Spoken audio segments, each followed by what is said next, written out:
akan belajar sesuatu di sini. Sang nabi mengajukan satu pertanyaan yang layak untuk disimak, dan ini pelajaran yang sangat luar biasa dalam kehidupan kita. Ibu mempunyai apa di rumah?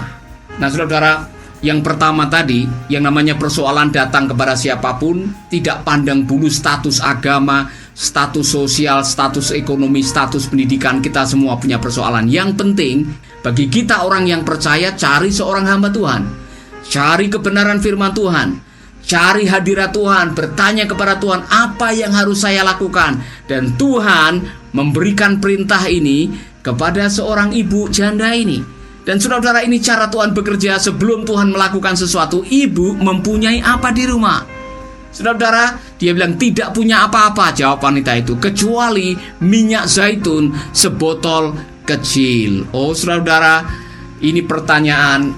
Cara Tuhan melakukan keajaiban selalu menuntut kerjasama dan ketaatan dengan siapapun Tuhan mau melakukan keajaiban. Amin. Dengar baik-baik. Keajaiban selalu menjadi produk kerjasama antara Tuhan dan manusia. Maka Tuhan mengajukan pertanyaan melalui Nabi Elisa kepada janda, apa yang kamu punya? Saya mau bertanya kepada saudara. Saudara mungkin sedang diizinkan menghadapi kesulitan seperti ibu janda ini. Mungkin saudara sudah kehilangan, ibu janda ini kehilangan suaminya. Dia kehilangan orang yang dicintainya. Dan itulah hidup saudara. Semua yang kasat mata, semua yang bisa diraba, semua yang bisa dirasa, sifatnya fana dan sementara. Itulah sebabnya bersiap-siaplah untuk kehilangan. Semua yang Anda miliki suatu saat akan berubah. Satu-satunya yang tidak pernah berubah adalah perubahan itu sendiri. Maka bersiap-siap untuk menghadapi perubahan dalam hidup Anda. Amin. Sertifikat rumah Anda suatu saat akan ganti nama. BPKB, motor dan mobil saudara suatu saat akan pindah tangan. Tidak ada yang tetap. Yang tetap hanyalah Tuhan dan firman-Nya. Maka berbahagialah orang yang pada waktu menghadapi perubahan, imannya tidak berubah, keyakinannya tidak bergoncang, dan kita tetap mengandalkan Tuhan. Amin, saudara-saudara. Apa yang Anda miliki? Saya harap Anda masih memiliki iman. Saya harap Anda masih memiliki keyakinan. Saya harap Anda masih punya kebenaran yang tersimpan di dalam hati. Saya harap saudara masih punya harapan bahwa Allah akan menyelesaikan pergumulan kita. Apa yang Anda miliki? Amin. Saya tahu ini situasi yang sulit. Kemarin malam ada seorang hamba Tuhan yang mengatakan, Pak Paulus, saya mohon bantuan sembako. Saya tidak punya apa-apa di rumah. Apa yang Anda miliki? Saudara, hamba Tuhan ini masih berusaha untuk mencari jalan keluar, masih berani untuk menggunakan keyakinannya menelpon saya. Puji Tuhan. Saya tidak tahu situasi saudara-saudara dalam situasi yang sulit seperti ini. Apa yang Anda miliki? Saya harap Anda masih punya iman seperti janda ini. Amin, saudara-saudara. Maka berkatalah Nabi Elisa, pergilah meminjam sebanyak mungkin botol kosong dari tetangga-tetangga ibu. Setelah itu, hendaklah ibu serta anak-anak ibu masuk ke dalam rumah dan menutup pintu. Tuangkanlah minyak dari botol kecil itu ke dalam botol-botol itu dan pisahkan yang sudah penuh. Saudara, ini perintahnya sang nabi. Do something, lakukan sesuatu. Amin. Ibu ini melakukan sesuatu. Dia pada akhirnya meminjam botol atau buli-buli atau apapun juga yang bisa untuk menampung minyak dari tetangga-tetangganya, dan dia melakukan apa yang diperintahkan oleh sang nabi. Dia meminjam sebanyak-banyaknya, dia masuk ke dalam kamar, dia mulai menggunakan minyak zaitun yang ada di botol itu. Saya membaca saudara-saudara, dalam sebuah tafsiran, minyak itu sebetulnya bukan minyak goreng. Minyak zaitun yang ada di tempat yang kecil, saudara, minyak untuk urapan. Dan apa yang dia miliki yang kecil itu, dengan iman dan ketaatan, dia meminjam botol-botol atau tempat atau mungkin waktu itu jerigen atau apa namanya dari tetangga-tetangganya. dan dia melakukan persis apa yang diperintahkan oleh Nabi. Keajaiban selalu menuntut iman dan tindakan ketaatan. Itulah sebabnya kalau Anda ingin mengalami keajaiban, mengalami pertolongan Tuhan di tengah kesulitan, saudara-saudara, jangan lupa lakukan apa yang Tuhan katakan dalam hidup saudara. Amin, saudaraku. Lakukan. Saudara, maka pulanglah wanita itu ke rumahnya.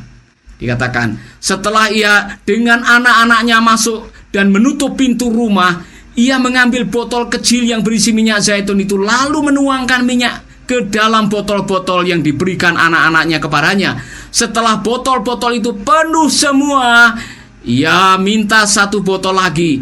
Sudah habis, jawab seorang dari anak-anaknya. Maka minyak itu tidak mengalir lagi. Saudara sudah tahu kisah ini, kisah yang sangat luar biasa. Sang janda dengan anak-anaknya bekerja keras melakukan tindakan iman, kemudian mengumpulkan botol-botol, kemudian mereka masuk dalam kamar dan melakukan seperti apa yang diperintahkan oleh sang nabi. Dan apa yang terjadi? Minyak yang dituangkan berhenti saat botolnya sudah habis, sudah penuh semua. Apa yang terjadi, saudara-saudara? Mujizat itu selalu terjadi. Dan yang menentukan bukan hanya Allah di surga, tapi apa yang ada di benak saudara juga menentukan. Yang menghentikan mujizat itu bukan Tuhan. Yang menghentikan mujizat itu adalah botol yang sudah habis. Anda menentukan berapa banyak yang Allah bisa kerjakan dalam hidup saudara. Amin. Ketika kita terus percaya kepada Tuhan, bagi Allah tidak ada yang mustahil. Hidupmu dari hari ke hari akan mengalami keajaiban. Karena setiap hari kita bisa mengalami keajaiban dari Tuhan. Dari hari ke hari, dari jam ke jam hidup kita ada di bawah anugerahnya. Dan kita berhak menerima keajaiban dari Tuhan. Saudara-saudara, saya mau menantang saudara-saudara dalam hidup ini. Dalam kesulitan, dalam masalah, dalam pergumulan, ingat baik-baik, lakukanlah tindakan iman. Kerjakan apa yang menjadi bagian saudara. Sisanya yang tidak bisa saudara lakukan, serahkan kepada Tuhan. Amin, saudara-saudara. Ada banyak hal dalam kehidupan saya bisa bersaksi dari hari ini sampai seminggu menceritakan betapa luar biasanya keajaiban Allah dalam kehidupan kita dari hari ke hari. Karena apa? Setiap hari kita berhak mengalami pertolongan Tuhan dalam kesulitan. Saya percaya 100%. Apa yang dikatakan oleh Rasul Paulus, segala perkara dapat kutanggung di dalam Dia yang memberikan kekuatan kepadaku. Saya percaya 100%. Serahkanlah segala khawatirmu kepadanya, karena Dialah yang memperdulikan Anda. Saya percaya 100% bahwa do your best and God will do the rest. Lakukan apa yang bisa Anda lakukan. Sisanya yang tidak bisa Anda lakukan, serahkan kepada Tuhan. Haleluya. Amin, saudaraku. Berkali-kali dalam hidup ini saya mengalami keajaiban demi keajaiban, pertolongan Tuhan demi pertolongan Tuhan yang kadang-kadang tidak masuk di pikiran, saudara. Saya punya pengalaman yang luar biasa. Jadi begini, pada waktu saya pindah dari Ambon menuju ke Bali, saudara, status saya sebagai seorang pengungsi. Kami memulai sebuah pelayanan, dan oleh karena pelayanan menuntut keuangan, ada satu waktu saya menjual mobil saya untuk bayar staf saya. Ini kisah yang benar-benar saya tidak akan pernah lupa. Saudara, akhirnya 3 bulan berikutnya saya pinjam mobil dari jemaat. Ini cara Tuhan bekerja luar biasa. Saya dengan istri tiap akhir pekan harus mikir, agak sungkan selalu pinjam mobil. Dan satu kali, saudara, saya pinjam mobil salah satu jemaat namanya Pak Rudi dengan Ibu Ratna. Semoga beliau melihat atau mendengar kisah ini, karena ini betul, saudara. Dan di minggu itu Kijang yang saya pinjam itu sebetulnya mau dijual. Makanya di belakangnya ada tulisan dijual. Kemudian ada tulisan nomor HP Pak Rudi, sang pemilik mobil. Nah, hari itu saya menjemput seorang teman dari Surabaya. Dan pada waktu saya menjemput, saya membawa dia ke hotel. Dia bertanya, loh Pak, kok mobilnya ganti? Mobil saya dulunya kijang lama warna hijau. Yang ini kijang agak baru, saudara, kijang kapsul warna hitam. Kemudian saya harus terus terang, saudara, Pak, ini mobil pinjam. Loh, mobil Bapak kemana? Katanya. Mobil sudah saya jual beberapa bulan yang lalu karena untuk membayar staf saya. Saya tidak punya uang yang cukup untuk membayar staf saya. Hei saudara-saudara, tiba-tiba tamu teman saya ini menengok ke belakang. Dia lihat nomor telepon di belakang tulisan dijual, dihafal. Kemudian diam-diam dia menelpon pemilik mobil itu, yaitu Pak Rudi. Oh saudara-saudara, sementara saya nyetir, saya mendengar percakapan tawar-menawar. Setelah itu dia tanya kepada saya, Pak Paulus, Pak suka enggak dengan mobil ini? Saya bilang, saya suka Pak.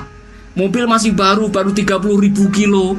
Dan saya suka karena ini solar dan irit. Pokoknya saya memang suka, saudara-saudara. Tiba-tiba dia mengatakan, Pak, saya sudah selesaikan dengan pemiliknya. Mobil ini bawa Bapak pulang. Ini menjadi mobil Bapak. Waduh saudara, itu hari Tuhan bisa melakukan keajaiban yang saya tidak pernah membayangkan. Saya tidak pernah memikirkan di luar akal sehat saya bagaimana mobil pinjaman tiba-tiba bisa menjadi milik Anda. Jadi dalam kekaguman, dalam situasi saya masih terkesima dengan cara Tuhan bekerja, saya pulang, saya ketok rumah dan saya belum ngomong apa-apa, saya langsung mengatakan kepada istri saya, Ma, percaya enggak kalau mobil ini sekarang menjadi milik kita? Oh, dia bilang, enggak percaya, kamu jangan bergurau, jangan main-main. Saya bilang, mobil ini sudah dibayar oleh teman kita. Hari ini mobil ini milik kita. Oh saudara, sebab bagi Allah tidak ada yang mustahil. Tuhan bisa punya cara untuk memberkati saudara dengan berbagai macam cara, karena Tuhan tidak pernah kekurangan cara untuk melakukan keajaiban dalam kehidupan saudara. Dalam hal ini, ibu janda itu ditolong melalui pelipat gandaan minyak yang sedikit menjadi banyak. Dan saudara-saudara, saya membayangkan waktu saya membaca kisah ini, kalau ibu itu bisa menyewa tangki barangkali, dia akan menjadi kaya raya. Dan tangki itu akan penuh dengan minyak urapan, dia akan menjadi milioner, saudara-saudara. Tetapi itu pikiran manusia. Yang saya tahu adalah cara Tuhan bekerja selalu indah pada waktunya. Kebenarannya, your problem is temporary. Masalahmu sifatnya sementara, kesulitan itu sementara, persoalan itu sifatnya sementara, utangmu itu juga sementara. Karena suatu saat kalau engkau mengalami keajaiban, engkau bisa melakukan seperti apa yang dilakukan oleh ibu janda ini. Dia bayar semua utangnya dan dia bebas dari debt collector. Haleluya. Saudara-saudara, saya mau mengajak saudara-saudara, mungkin ada di antara saudara yang sedang menghadapi ujian kehilangan, ujian finansial. Saudara sedang menghadapi pergumulan secara serius mengenai hutang. Saudara sedang tidak bisa tidur mikirin besok ada debt collector yang akan datang menelpon saudara atau datang ke rumah saudara. Keajaiban bisa terjadi. Bagaimana caranya Pak Paulus? Saya tidak tahu. Tuhan yang melakukan, bukan saya. Maka dengarkan firman Tuhan, lakukan kebenaran firman Tuhan, melangkah dengan apa yang ada di rumahmu, talentamu, pikiranmu, tenagamu, gunakan untuk melakukan sesuatu. Do your best. Lakukan yang terbaik yang saudara bisa lakukan. Sisanya serahkan kepada Tuhan. Haleluya. Dan Tuhan bisa melakukannya. Amin, saudara. Sahabat, Anda baru saja mendengarkan program Making Life Better. Hubungi kami di 0811 3901 144 atau 0811 3901 140. Mari dukung pelayanan Making Life Better melalui rekening BCA 6690300525. Sekali lagi, 6690300525. Atas nama Paulus Wiratno. Terima kasih. Tuhan Yesus memberkati. Making life better, bikin hidup lebih baik.